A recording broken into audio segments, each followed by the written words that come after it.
Brexiteers have slapped down Guy Verhofstadt after he made a dig about Brexit in a Twitter post. The MEP shared an article which reported that the government has bought a site off the M20 in Kent for a post-Brexit customs centre for the thousands of lorries that arrive in Dover from Calais every day. In his tweet, Mr. Verhofstadt accused Boris Johnson of putting barriers to trade back up that Margaret Thatcher brought down and moaned that progress can never be taken for granted. The MEP said, in 1988, Margaret Thatcher proudly declared that the barriers to trade in Europe were coming down. In 2020, the same party is putting the barriers back up. Progress can never be taken for granted, but the post prompted a furious reaction from Brexiteers who branded Mr. Verhofstadt bitter. One commented, "You can agree or disagree with it, but people voted, so it has to happen. This is democracy." Another wrote, "Let's face the facts, Guy. The EU have moved the barriers many times since 1988 and is now a dictatorship."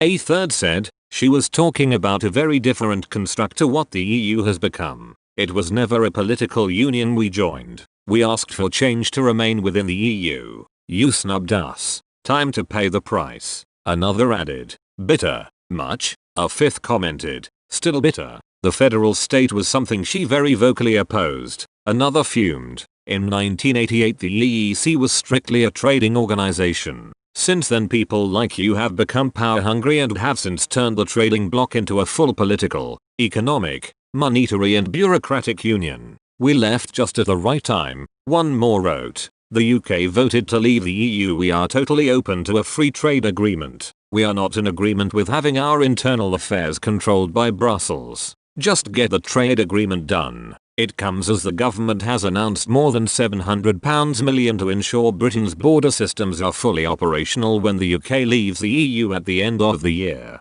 Cabinet Office Minister Michael Gove told the BBC's Andrew Marr show, "We are taking back control of our borders and leaving the single market and the customs union at the end of this year, bringing both changes and significant opportunities for which we all need to prepare. That is why we are announcing this major package of investment today. With or without further agreement with the EU, this £705 million will ensure that the necessary infrastructure, tech and border personnel are in place so that our traders and the border industry are able to manage the changes and seize the opportunities as we lay the foundations for the world's most effective and secure border." The £705 million package includes £235 million for staffing and IT systems, and £470 million for port and inland infrastructure to ensure compliance with new customs procedures and controls.